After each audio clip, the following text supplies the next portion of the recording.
शादी कर लेते हैं। मैं हमेशा हमेशा के लिए तुम्हारी बन के रहना चाहती हूँ।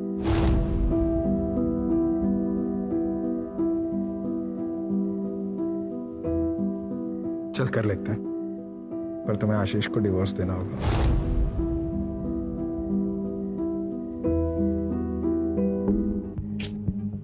वो डिवोर्स के लिए कभी नहीं मानेगा। इसीलिए तो समझा रहा हूँ, जो चल रहा है उसे चलने दो। देखो मेरे पास अच्छी गाड़ी होती, अच्छा घर होता, अच्छी जॉब होती, तो तुम्हें आशीष के साथ रहने ही नहीं देता। मैं खुद ही बोल देता, लात मार के भगाओ इससे। मैं समझती हूँ जितेन, पर ऐसे छुप छुप के मिलने में तो खतरा है ना। अगर किसी दिन आशीष को पता चल गया तो? तब की तब देखेंगे।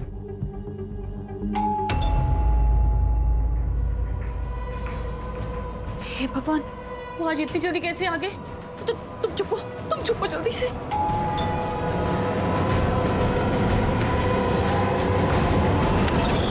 घंटी सुनाई नहीं देती क्या? कब से कंट्रोल करके खड़ा हूं।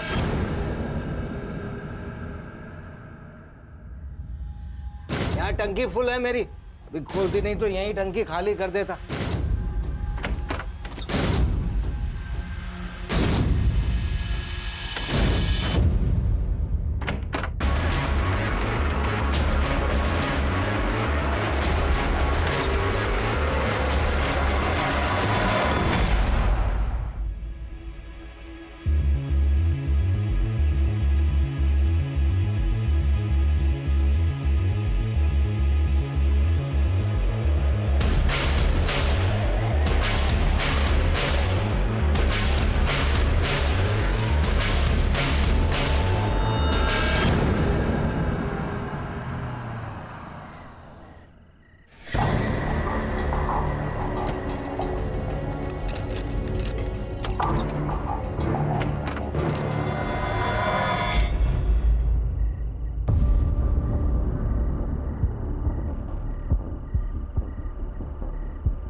क्या हुआ? सब लोग ऐसे क्यों देख रहे हैं? मैं कोई चोर हूं क्या? हम कब से तुम्हारा इंतजार कर रहे हैं। 2 साल हो गए तुम्हें जॉब छोड़े हुए, अब तक तूने दूसरी जॉब भी नहीं पकड़ी।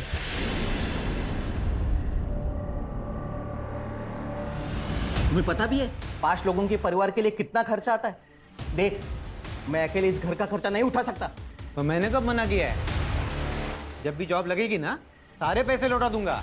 जैसे आवारों की तरह घूमने से जॉब नहीं मिलती, उसके लिए हाथ पैर मारने पड़ते हैं। दिन भर है ना काम के लिए बाहर घूमता हूँ। अगर इतना लग रहा है ना, तो तुम्हारे कमाई का एक निवाला नहीं खाऊंगा कल से। मुझे पता है जॉब कैसी ढूंढी जाती है, ज्यादा भाषण देने की जरूरत नहीं है। देख अक्षय, तू कल से घर में पैसे देना शुरू कर दे, नहीं तो चला जाए यहाँ से। चला जाऊं? ऐसे कैसे चला जाऊं? ये घर है ना, हम दोनों के नाम पे है। मैं नहीं जाने वाला। आपको पता भी है इस घर में जीना मेरे लिए कितना मुश्किल हो गया है, जहां बात बात पर जताया जा रहा है कि हम पर एहसान किए जा रहे हैं। मैं कुछ नहीं जानती, आप इनके पैसे दे दीजिए, नहीं तो हम ये घर छोड़कर चले जाएंगे।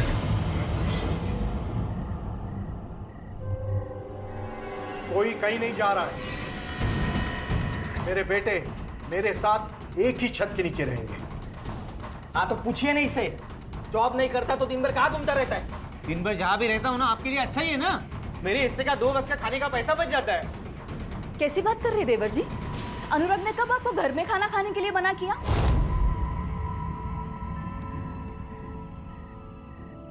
तो फिर किसी को क्यों जानना है मैं दिन भर क्या करता हूँ, कहाँ रहता हूँ? पापा आप ना हमें हमारा हिस्सा दे दीजिए। बस, दोबारा मुझे ये बात नहीं सुननी।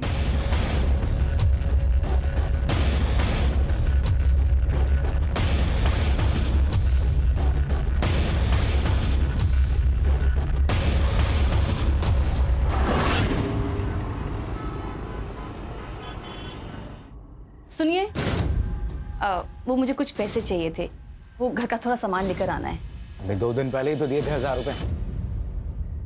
सुनो, क्या 2 दिन पहले? हाँ, जैसे तुम्हारी दारू महंगी हो रही है ना, घर गृहस्थी का सामान भी महंगा हो रहा है। दारू पीने के पैसे हैं तुम्हारे पास, पर घर गृहस्थी के सामान के लिए पैसे नहीं है। हाँ नहीं है पैसे, कर ले जो करना है। अरे, मैं तुम्हें जाने नहीं दूंगी। मुझे पैसे चाहिए, मतलब पैसे चाहिए। छोड़, हाँ छोड़। अरे सुनो,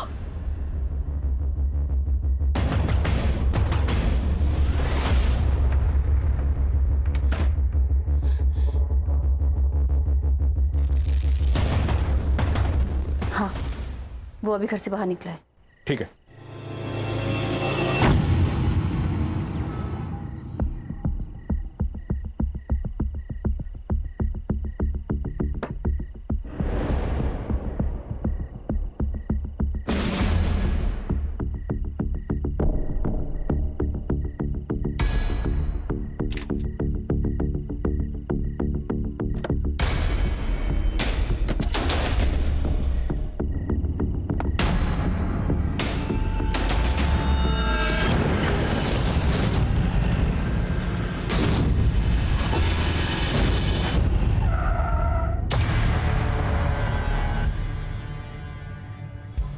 अरे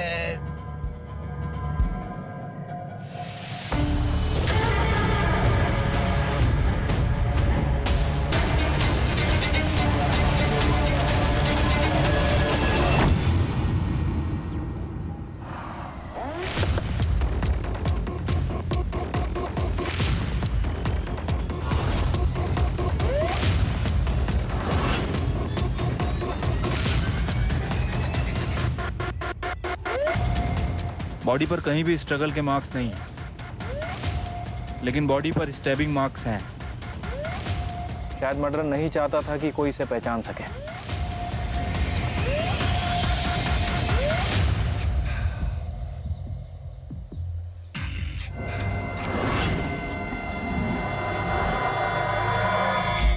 सर 500 मीटर पर एक गाड़ी मिली है, गाड़ी के आसपास खून है।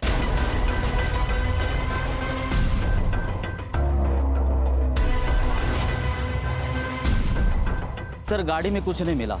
आरटीओ ऐप से कंफर्म किया है कि ये गाड़ी आशीष खुराना के नाम पे है। आशीष खुराना? सर आशीष खुराना की वाइफ सिमरन है, आज सुबह ही उनकी मिसिंग कंप्लेंट दर्ज करवाई थी। बॉडी के साथ में ये खून मैच करके देखो, सिमरन को बुला के आइडेंटिफिकेशन करवाओ, ये गाड़ी फॉरेंसिक में भेजो और आशीष का सीडीआर और कल रात की लोकेशन निकलवाओ। Yes sir.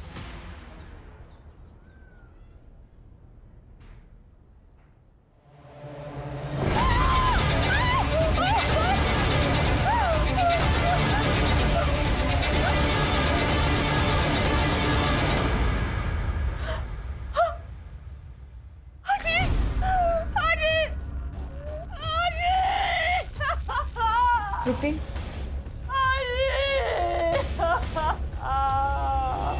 कल शाम को काम से लौटा तो थर्ड फ्लोर से चिकने चिल्लाने की आवाज आ रही थी। मैं समझ गया पुराना फैमिली फिर से झगड़ा कर रही थी। जाके देखा तो आशीष गुस्से से भाग गया। सर इन दोनों का तो लगा ही रहता है। आशीष शराब पी के आता है और फिर दोनों मियां बीवी में झगड़ा होता है। लेकिन कमाल की बात तो ये है सर कि कभी दूसरे आदमी के साथ झगड़ा हुआ ही नहीं। कौन दूसरा आदमी? सर एक आदमी है, जब आशीष घर पे नहीं होता है ना तब वो घर पर आता है। मैं उसे जानती नहीं हूँ, लेकिन हाँ मैं उसे देखूंगी तो जरूर पहचान जाऊंगी।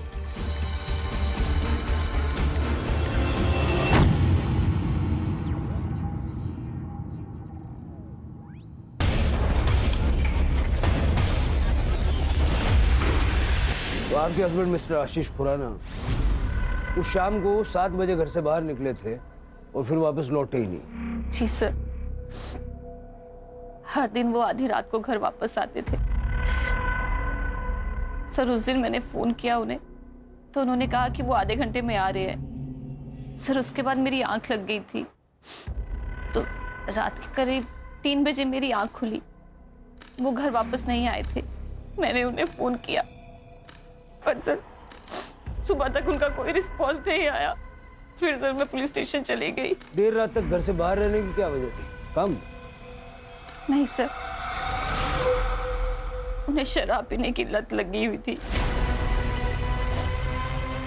शुरू में वो घर पर ही शराब पीते थे। जब मैंने रोका तो बाहर जाने लगे और फिर हर दिन वो नशे की हालत में घर वापस आते थे। काम क्या करते थे वो? सर वो बैंक में जॉब करते थे। 2 साल से उनके पास कोई जॉब नहीं थी तो हमने पड़ोसियों से सुना है कि जब आशीष घर पर नहीं होते थे तो अक्सर आपको एक व्यक्ति मिलने के लिए आया करता था। कहीं ऐसा तो नहीं कि उस व्यक्ति के साथ मिलके आपने आशीष को? व्यक्ति? सर ये आप ये क्या कह रहे हैं? आप मुझ पे मेरे पति की मौत का इल्जाम लगा रहे हैं। फिर आप ये इन पड़ोसियों की बातें सुनकर मुझ पे इल्जाम लगा रही है। सर इनका तो काम होता है किसी के लिए कि कुछ ना कुछ कहना। सर ये तो बस जले पे नमक छिड़कते हैं।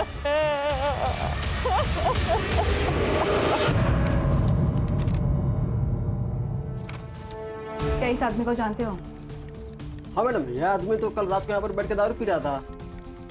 करीब 11:15 बजे ना वो यहाँ से निकल गया। अब अकेला था या इनके साथ कोई और भी था? नहीं, अकेला था वो। मुझे सीसीटीवी फुटेज चेक करना है। ठीक है, कर सकते हो।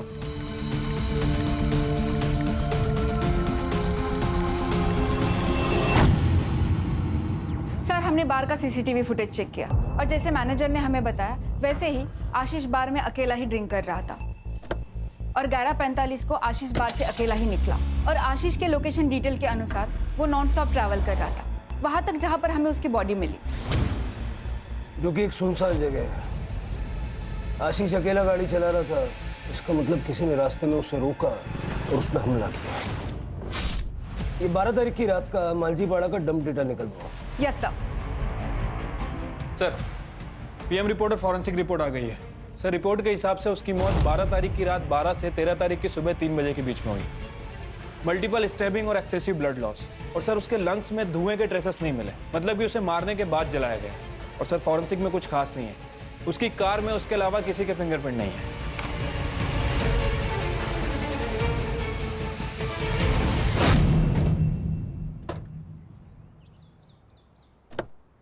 तू पहले मेरी बात सुन, मुझे कल शाम तक हर हाल में फैसला चाहिए। तू बस टाइम बोल, मैं पहुंच जाऊंगा। हाँ ठीक है। नागेश, कोणाशी बोलतोय? कहीं फिर से वही? आई तू कशाला घाबरते एवढं?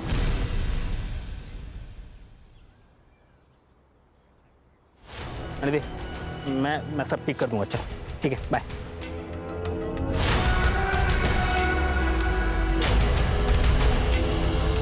सर आशीष के कॉल रिकॉर्ड के हिसाब से उसे लास्ट कॉल किसी अक्षय संपत का आया था और बार से निकलने के 15 मिनट पहले तक वो उसी से बात कर रहा था। बार के सीसीटीवी फुटेज में भी दिखा है सर। अक्षय संपत? हाँ सर, और इसके कॉल रिकॉर्ड में किसी जितेन शाह का भी नंबर मिला और ये तीनों लगातार टच में थे। इनफैक्ट दिन में 2 से 3 बार बात भी किया करते थे। डंप डेटा का क्या हुआ? सर आज शाम तक मिल जाएगा। सर मैं जितेन और आशीष बरसों पुराने दोस्त थे। मुझे तो अभी भी यकीन नहीं हो रहा कि आशीष अब हमारे बीच नहीं है। 12 तारीख की रात को आप दोनों के बीच काफी बातें हुई थी फोन पे। क्या बात हुई थी? सर जनरली ऐसे ही फ़ोन किया था, इधर उधर की बातें की और रख दिया। उस वक्त तुम कहाँ थे? मैं घर पे ही था।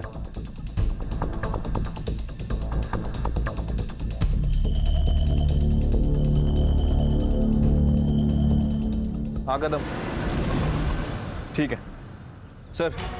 ये जितेन के पेरेंट्स का कहना है कि 13 अक्टूबर को वो सूरत गया था काम के सिलसिले में। मर्डर के नेक्स्ट डे बाहर चला गया। उसको फोन करके बुलवाओ और ये अक्षय की स्टोरी चेक करो।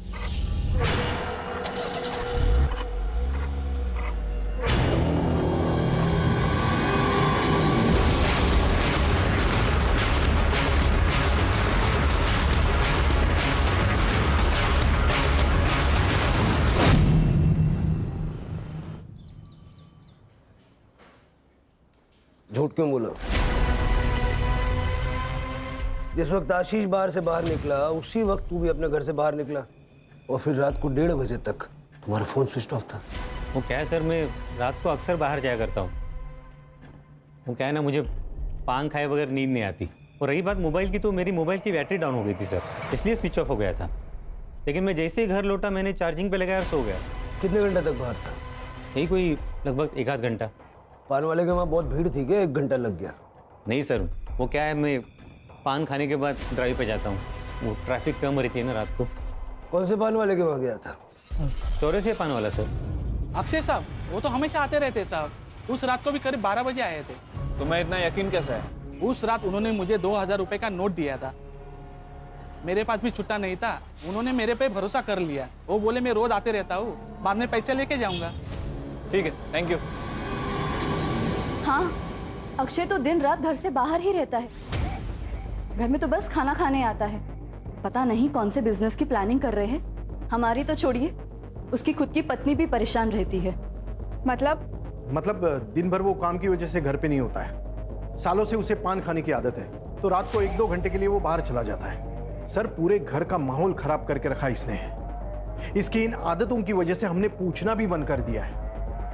आप तो अक्षय की पत्नी है, आपको तो पता होगा ना कहाँ कितना वक्त गुजारते हैं आपके पति। सर, मैं ज़्यादा कुछ पूछती नहीं हूँ उन्हें। जब तक वो आता है मैं सो जाती हूँ, इसलिए हम दरवाजे को लॉक भी नहीं करते, ताकि उन्हें जब भी आना हो रात को वो आ जाते हैं।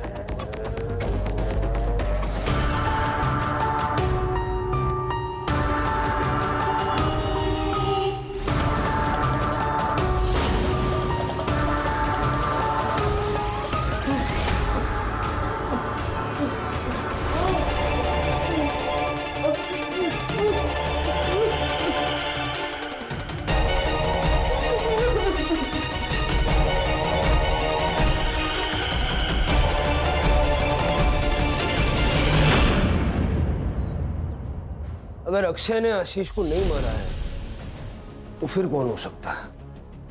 ये जितिन का है। सर कल आ रहा है। सर डीएनए रिपोर्ट आ गई है, वो बॉडी आशीष की है और मैंने उसका बैकग्राउंड भी चेक किया। उसे शराब पीने की लत थी, इसके अलावा सब कुछ नॉर्मल है। कदम, ये जितिन के घर के बाहर नजर रखने के लिए कांबड़े को भेजो। जैसे ही वो घर पे पहुंचेगा उसको सीधा पुलिस स्टेशन लेके आओ। Okay sir. आशीष की वाइफ सिमरन, उसका क्या हुआ?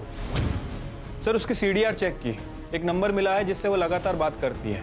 इंक्वायरी की तो पता चला कि उसकी बहन रश्मिका भल्ला का है। नॉर्मल बात है सर, लेकिन हर दिन घंटों घंटों बातें करना और एक ही दिन में 2-3 बार बात करना, ये थोड़ा अजीब नहीं लगता है?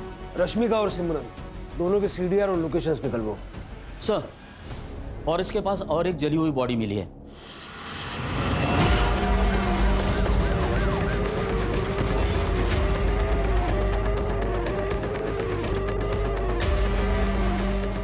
बगा जरा। सर,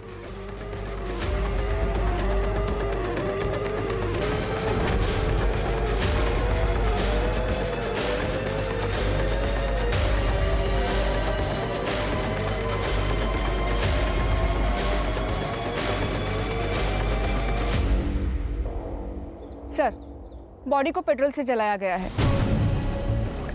और बॉडी की कंडीशन देख के लगता है कि लगभग 12 घंटे पहले मौत हुई है, यानी कि मर्डर कल रात को हुआ है। सर, गाडीमध्ये काहीच सापडलं नाही. ये गाडी अक्षय संपत के नाम पे है. परिवार वालों को बुला लो.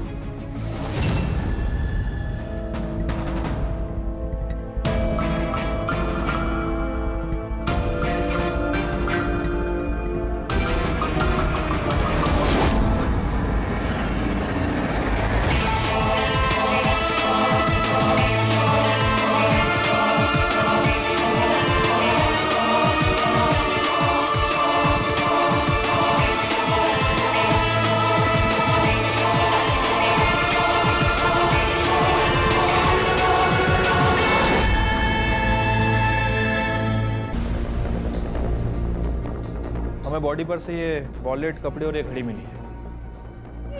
ये तो अक्षय के सर।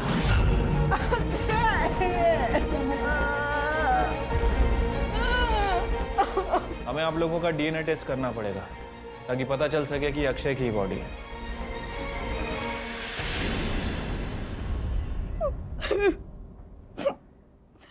बहुत कोसते थे सर ये लोग हमें, उनकी नौकरी क्या चली गई, हमारी हालत तो भिखारी जैसे हो गई थी, इसीलिए अक्षय ने इनसे हिस्से की बात की थी। सर, मैं अपने फैमिली को टूटने नहीं देना चाहता था, इसलिए मैंने उसे हिस्सा देने से मना कर दिया था। सर, ऐसा कौन सा बाप है जो अपने बेटे की बुरी आदतों की वजह से उसे ना डांटे। 2 साल हो गए सर और जॉब ना मिले, कैसे हो सकता है सर? मेरा बेटा कामचोर हो गया था, इसलिए मैं उसे सही रास्ता दिखाना चाहता था। घर तुम्हारी इनकम से चल रहा था तो घर में भी तुम्हारी चलती होगी। बिल्कुल नहीं सर, भाई था वो मेरा। और सर, कभी कभी समझाने के लिए सख्त रवैया अपनाना पड़ता है, और वैसे हम लोग सब प्यार से ही समझा रहे थे उसको सर।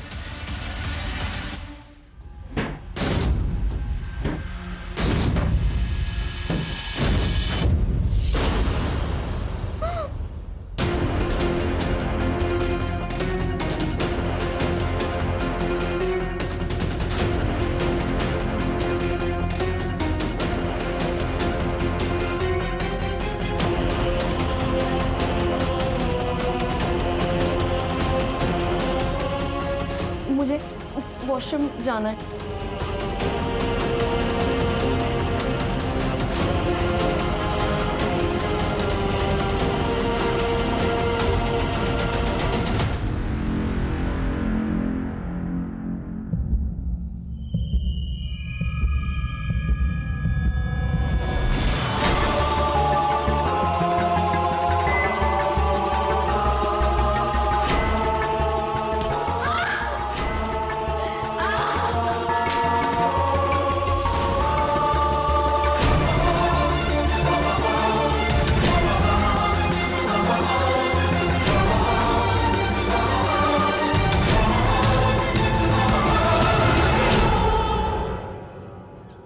पहले आशीष और अब अक्षय, दो दोस्तों की मौत हुई है।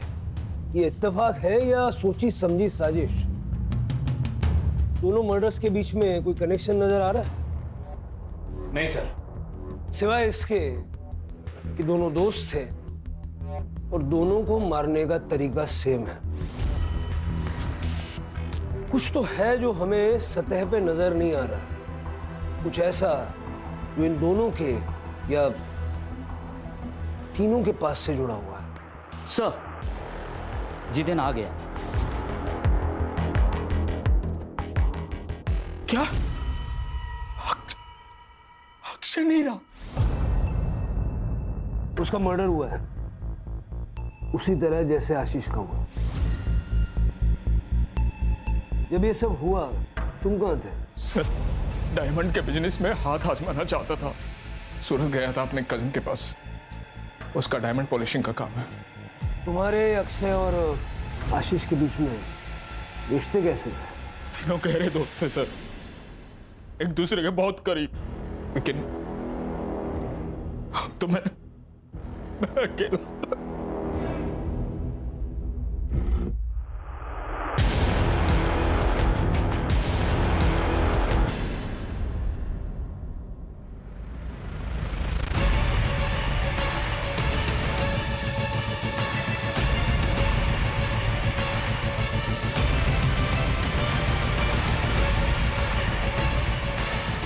Hello please help me.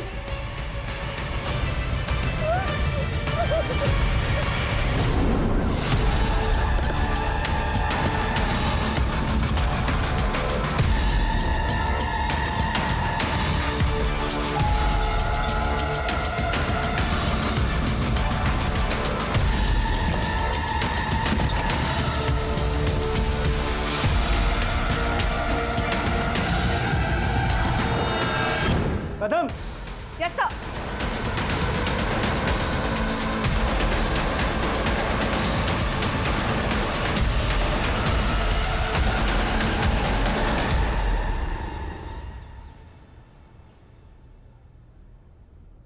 तुम्हारे साथ क्या हुआ था? किसने तुम्हारे साथ ऐसा किया? अक्षय, अक्षय संपत ने किया। अक्षय संपत? मैम, मैम, मैं फंस चुकी हूँ, प्लीज मदद कीजिए। क्या यही है वो आदमी?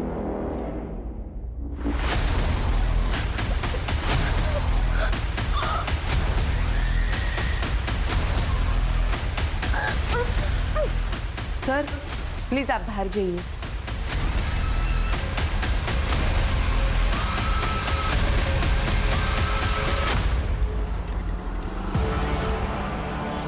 पंद्रह अक्टूबर की सुबह हमें अक्षय की बॉडी मिली और पोस्टमार्टम के हिसाब से अक्षय की मौत को 12 घंटे बीत चुके थे। यानी 14 अक्टूबर की रात को ही अक्षय की मौत हो गई थी, तो वो 15 की सुबह प्रियंका का रेप कैसे कर सकता है? सर लेकिन अक्षय की फोटो देख के भी प्रियंका ने कंफर्म किया है। लेकिन कदम, ऐसा भी तो हो सकता है कि शायद प्रियंका किसी के कहने पर अक्षय को फ्रेम कर रही है। प्रियंका का बैकग्राउंड चेक करो। Yes sir.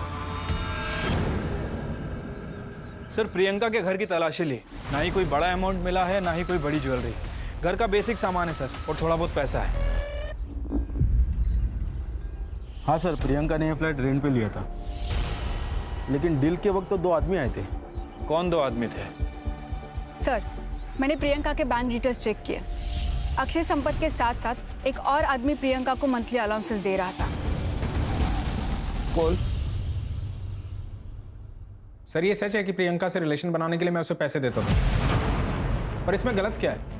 ये मेरे और उसके बीच की सेटिंग थी। सही गलत के बारे में तो मैंने पूछा ही नहीं। मैंने सिर्फ इतना पूछा कि ये सच है या नहीं। आशीष का क्या? आशीष का इस मैटर से कोई लेना देना नहीं था। प्रियंका वाले मामले में मैं और अक्षय इन्वॉल्व थे।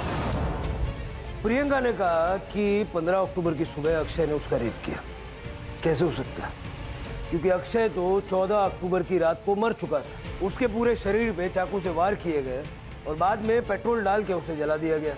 और वो बॉडी अक्षय की ही थी, क्योंकि उसका डीएनए उसके फादर के साथ मैच हो गया। तो इस बारे में अगर तुम कुछ भी जानते हो, ये सही वक्त है, बता दो। सर ये हो कैसे सकता है? मेरी तो समझ में कुछ नहीं आ रहा। मैं समझाता हूँ। तुमने और प्रियंका ने मिलकर अक्षय और आशीष को मारने का प्लान बनाया। तुम्हारा मोटिव क्या था? पैसा या कुछ और? सर ये आप क्या कह रहे हैं? आप इल्जाम लगा रहे हैं मुझ पे। मेरा इन दोनों मर्डर से कोई वास्ता नहीं है सर।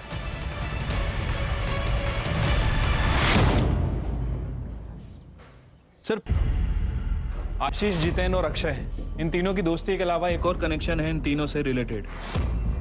सर 3 साल पहले इन तीनों को एक बड़े स्कैम के चक्कर में पकड़ा था, लेकिन सबूत ना होने की वजह से इन्हें छोड़ दिया गया। मैंने उस केस के इन्वेस्टिगेशन ऑफिसर नचिकेत परब को बुलाया है। सर मैंने आशीष और अक्षय के मर्डर के बारे में पढ़ा।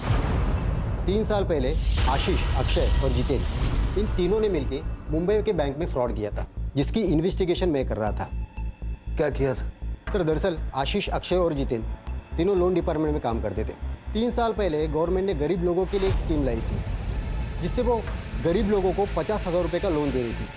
500 लोगों ने लोन के लिए अप्लाई किया था और उन सबके लोन इन तीनों ने पास किए थे। बैंक ने 2.5 करोड़ का लोन दिया था, लेकिन उन लोगों ने ये पैसा एक नकली एग्रो कंपनी में ट्रांसफ़र किया था, जो कंपनी इन्होंने बनाई थी। कई सारे वेंचर्स कैपिटल्स को इनकी नकली कंपनी का आइडिया पसंद आया और उन्होंने उस कंपनी में 10 से 12 करोड़ रुपए डाले। तब तक इन लोगों ने एक बड़ा सा ऑफिस लेके उन सबको झांसे में रखा और जैसे ही उनका काम बन गया, उन्होंने ऑफिस बंद किया और फरार हो गए। जब वेंचर कैपिटल्स को एहसास हुआ कि वो कंपनी नकली थी, तो उन्होंने FIR दर्ज की। सर हमने तो सारे प्रोटोकॉल्स फॉलो किए थे। यस सर, हमने तो पूरे वेरिफिकेशन के बाद ही लोन सैंक्शन किया था उन लोगों को। सर लोन लेने के बाद वो लोग अपने पैसे का क्या करते हैं, हमारा लुकआउट नहीं। उन लोगों ने तुम्हारे कहने पे अपना सारा पैसा तुम्हारी नकली कंपनी में लगा दिया। सर किस कंपनी की बात कर रहे हैं आप? सर आप क्या बोल रहे हो ना, कुछ समझ में नहीं आ रहा है। सर हमारे हाथ में कोई सबूत नहीं था, इसलिए केस को बंद करना पड़ा। 12.5 करोड़ गायब थे, 10 करोड़ वेंचर कैपिटल्स के और 2.5 करोड़ बैंक के, जो बैंक ने लोन में दिए थे। और केस के चलते इन तीनों को सस्पेंड कर दिया गया। सबसे इंटरेस्टिंग चीज़ ये है कि इतना बड़ा घपला करने के बाद भी कहीं कोई प्रूफ नहीं मिला। सर क्योंकि उन्होंने अपने या अपने फैमिली के नाम पे कुछ भी नहीं रखा था। उन्होंने नकली नाम, नकली एड्रेस, नकली पैन कार्ड और नकली आधार कार्ड से उस कांड को अंजाम दिया था। और रजिस्टर ऑफ कंपनी में भी उन्होंने किसी को घूस खिला के अपनी कंपनी रजिस्टर करवाई थी, इसलिए किसी ने अच्छे से कंपनी की जांच पड़ताल भी नहीं की। तो ये थी वो मिसिंग कड़ी। तो तुमने जितेन की मदद इसलिए की ताकि वो अक्षय और आशीष को मार के उनका सारा पैसा हथिया सके। मैंने कुछ नहीं किया है, मैं तो खुद एक विक्टिम हूँ। पापा अक्षय और जितेन अंकल के लिए काम करते थे। उनकी डेथ के बाद मैं और मम्मी बहुत अकेले हो गए थे। मुझे अपनी आगे की एजुकेशन के लिए पैसे चाहिए थे। मैंने जितेन अंकल को कहा, उन्होंने मुझे बुलाया और मेरा फायदा उठाया। बाद में अक्षय अंकल ने भी यही किया। तुम्हारी कहानी पे कैसे यकीन करें? अक्षय की 14 तारीख की रात को मौत हो गई थी, फिर 15 तारीख की सुबह को वो तुम्हारे साथ कैसे हो सकता है? मैं कसम खा के कहती हूँ, मैंने कुछ भी झूठ नहीं बोला है। उस दिन सुबह अक्षय ही था। कल हॉस्पिटल से डिस्चार्ज मिलेगा, शहर छोड़ के नहीं जाना। ये जितेन अभी भी प्रियंका की बिल्डिंग में जाता है सर, और जिस दिन प्रियंका हॉस्पिटल में थी, ये उस दिन भी उस बिल्डिंग में गया था। पैसे ढूंढने गया होगा। सर हमने तो फ्लैट को बहुत अच्छे से चेक किया था, हमें तो पैसे नहीं मिले सर। सिमरन से मिलने गया होगा। ये बिल्डिंग में तो रेगुलर जा रहा है और बिल्डिंग के सीसीटीवी में इसे देखा भी गया है, लेकिन किस फ्लैट में जाता है ये बताना बहुत मुश्किल है। सर, रश्मिका के CDR रिपोर्ट आ गया है। सेम पैटर्न है, सिमरन से कॉल, दिन में कई बार और लंबे समय तक बातें की है। ये रश्मिका रहती का? सर, आपकी बहन का और आपका रजिस्टर्ड एड्रेस सेम कैसे हो सकता है? वो आपके साथ रहती है? नहीं सर, सर मैंने मेरी बहन के नाम से एक सिम खरीदा था। पिछले साल तक वो यहीं रहती थी, फिर उसकी शादी हो गई और वो US चली गई। वो नंबर आप कौन यूज करता है? जितेन। सर जितेन और मैं एक दूसरे से प्यार करते हैं। आशीष को पता ना चले इसलिए जितेन वो नंबर यूज करता था। ये जितेन का और आपका रिश्ता कब से चल रहा है? 2 साल से सर। जब भी आशीष बाहर जाता था तो मैं जितेन को घर बुला लेती थी। इसीलिए आपने और जितेन ने कोर्ट में शादी के लिए रजिस्टर किया है? सर मेरी और आशीष की शादी तो 6 महीने में ख़त्म हो गई थी। आशीष को मेरे साथ रहने में कोई इंटरेस्ट नहीं था। उसकी शराब पीने की लत, रोज़ की लड़ाई, सर मैं थक चुकी थी। और इसी दौरान मुझे जितेन मिला और मैं जितेन से अट्रैक्ट हो गई। और इसीलिए आप दोनों ने मिलकर उसे रास्ते से हटा दिया ताकि आप दोनों आसानी से शादी कर सकें। नहीं सर, नहीं।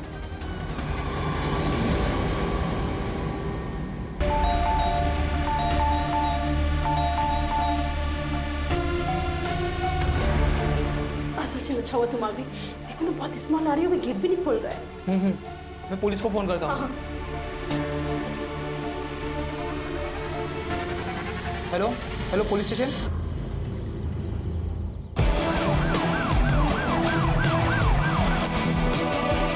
अरे चला बाजू लगा, बाजू लगा पटका। सर ये मकान मालिक है, इन्होंने फ़ोन करके मुझे बुलाया था। दरवाजे के अंदर से बदबू आ रही थी सर। हम आपके आने का इंतजार कर रहे थे इसलिए हमने दरवाज़ा नहीं खोला। एक चाबी होगी ना आपके पास? खोल लीजिए।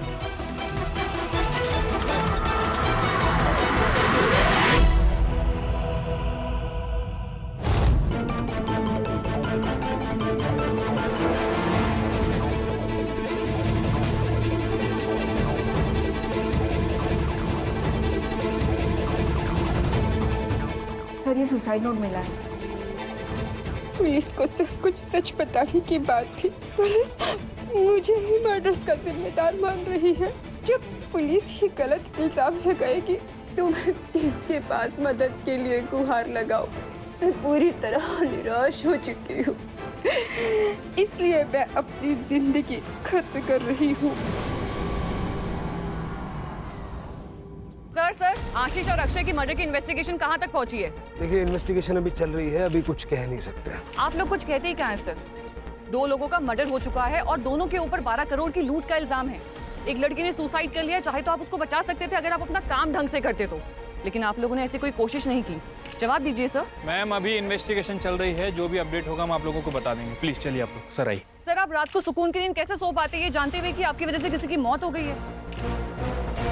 क्या आपको बुरा नहीं लगता इस बात का? जवाब दीजिए सर, हम सब जानना चाहते हैं इस बारे में। आप लोग प्लीज चलिए। लेकिन सर हमारे सवालों का क्या? मैडम आगे बात चला।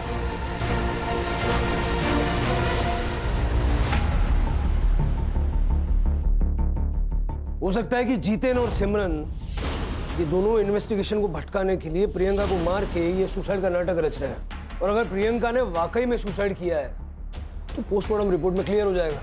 प्रियंका ने कहा कि अक्षय संपत ने उसका रेप किया, जबकि अक्षय तो एक दिन पहले ही मर चुका था। प्रियंका सच बोल रही थी। सर कसम से हमारे दिमाग में कभी ये ख्याल नहीं आया, और जिस रात आशीष का मर्डर हुआ उस रात 3 बजे तक मैं सिमरन के साथ था। कहानी बहुत अच्छी है, बहुत बढ़िया, लेकिन इस कहानी में ट्विस्ट है। 2 को-कॉन्स्पिरेटर्स की गवाही तो चलेगी नहीं। आशीष को मारा पैसों के लिए और प्रियंका को मारा हमारा ध्यान भटकाने के लिए। सर ये आप बार बार क्यों कह रहे हैं? जो मैंने किया ही नहीं उसको क्यों बुलवाना चाह रहे हैं आप मुझसे? सर ये गोविंद संपत परिवार की हिस्ट्री चेक की है, पता चला है कि गोविंद की गीता नाम की भाभी है। ये गोविंद गीता को कुछ पैसे भी ट्रांसफर किया करता था, और गीता का एक बेटा भी है, नागेश नाम है उसका। और गीता ने पनवेल पुलिस स्टेशन में उसकी मिसिंग कंप्लेंट भी कराई है। 14 तारीख से गायब है, 14 अक्टूबर से।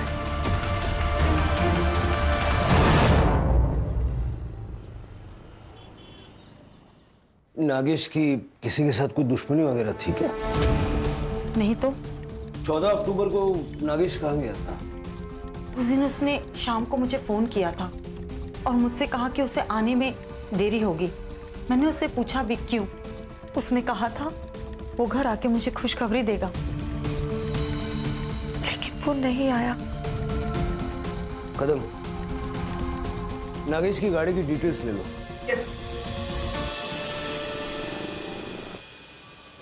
सर, नागेश के सीडीआर रिपोर्ट के अकॉर्डिंग उसे 14 अक्टूबर की शाम को थाने के किसी पीसीओ से फोन आया था। सर, जब मैंने उसकी लोकेशन डिटेल्स चेक की तो उसने पनवेल से लेकर थाने तक ट्रैवल किया है। और सर, इंटरेस्टिंग बात तो ये है कि उसकी आखिरी लोकेशन वहां पर मिली है जहां पर हमें अक्षय की जली हुई बॉडी मिली। इसका मतलब ये है कि या तो अक्षय ने नागेश को मार दिया और ये दिखाया कि मर्डर अक्षय का हुआ है, और या तो फिर नागेश ने अक्षय को मार डाला और वहां से निकल गया। जो जली हुई बॉडी हमें मिली थी उसका डीएनए गीता से मैच करके देखो और नागेश का मोबाइल ट्रैक करो।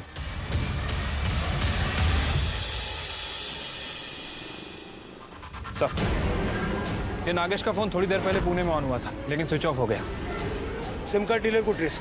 सर,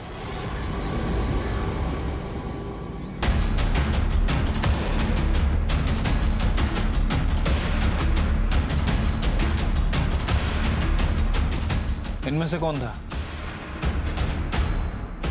सर, ये था।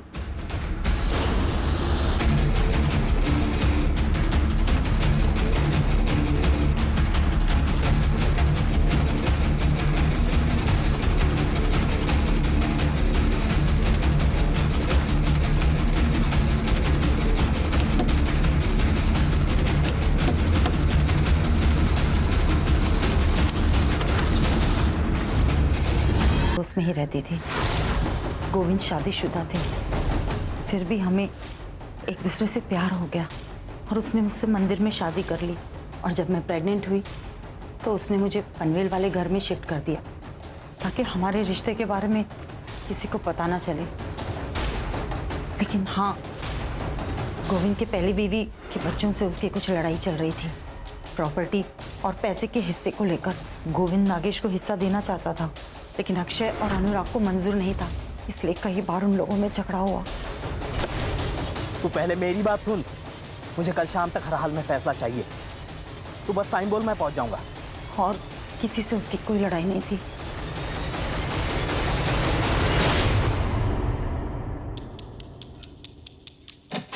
मुझे ये बताओ, 12 तारीख की रात को क्या हुआ था? सर, मैंने आशीष को फ़ोन किया। आशीष, कल फिर से कोई नया बहाना बनाया तो तुम यही बोलोगे कि पैसे कहीं और छुपाए, वहाँ लेने जाना है। अरे तू टेंशन मत ले यार, एक काम कर, तू आज ही आ जा, मैं आज ही तेरे को दे दूंगा। तो तूने सोचा कि सारा पैसा तू ले लेगा? सर, मेरे मन में लालच आ गया था। सबसे पहले मैं चौरसिया पान वाले के पास गया और इस बात का ध्यान रखा कि उसे याद रहे कि मैं उसकी दुकान पर आया था। मैंने उसको 2000 का नोट दिया और बोला कि छुट्टा बाद में ले लूँगा। उसके बाद मैं उस रास्ते पर निकल गया जहाँ से आशीष गुजरने वाला था। पीछे आशीष की गाड़ी आई, मैं उसका पीछा करने लगा।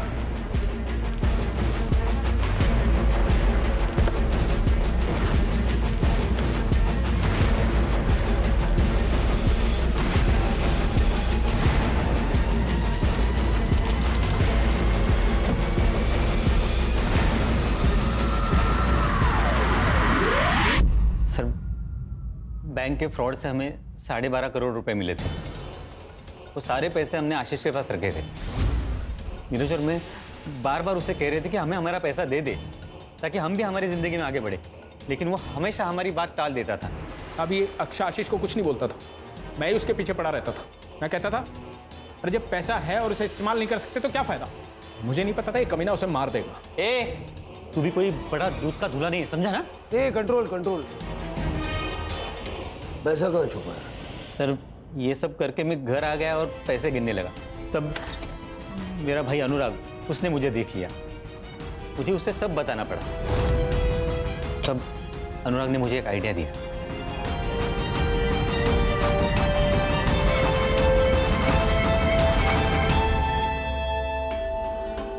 देखिए, आशीष के मर्डर केस में ना चांसेस है कि पुलिस तुझ पे शक करे, क्योंकि उसे लास्ट कॉल तूने किया है, और ये भी हो सकता है कि वो जो कान वाला है वो तुझे याद नहीं रखे तो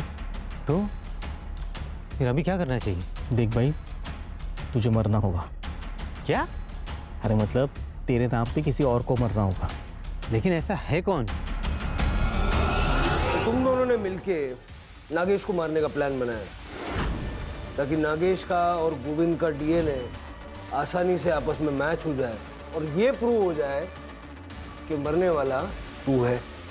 सर, नागेश ने पहले से ही प्रॉपर्टी के हिस्से को लेकर हमारे नाक में दम कर रखा था, तो हमने सोचा कि एक ही तीर में दो शिकार हो जाएंगे। 14 अक्टूबर को हमने नागेश को फ़ोन करके ये कहा कि हम लोग उसे प्रॉपर्टी के हिस्से में शरीक करने को तैयार हैं। उस बारे में बात करने के लिए हमने उससे थाना बुलाया।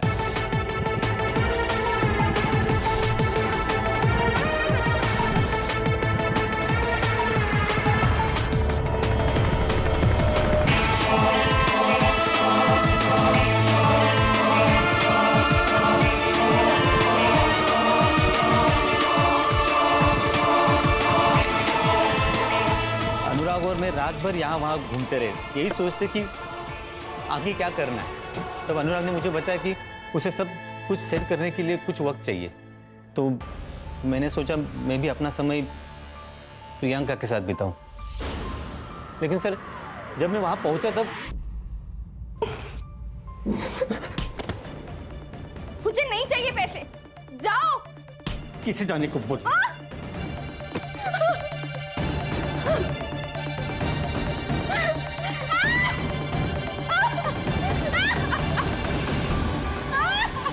तब तक अनुराग ने पुणे में मेरे लिए टैक्सी ड्राइवर के जॉब का इंतजाम करके रखा था। तो मैं प्रियंका को उसी हालत में छोड़कर पुणे चला गया। वहाँ जाकर मैंने नागेश की गाड़ी बेच दी और नकली आधार कार्ड बनवाए। चार्जशीट बनाओ और वो अनुराग को ढूंढ के ले आओ। चलो।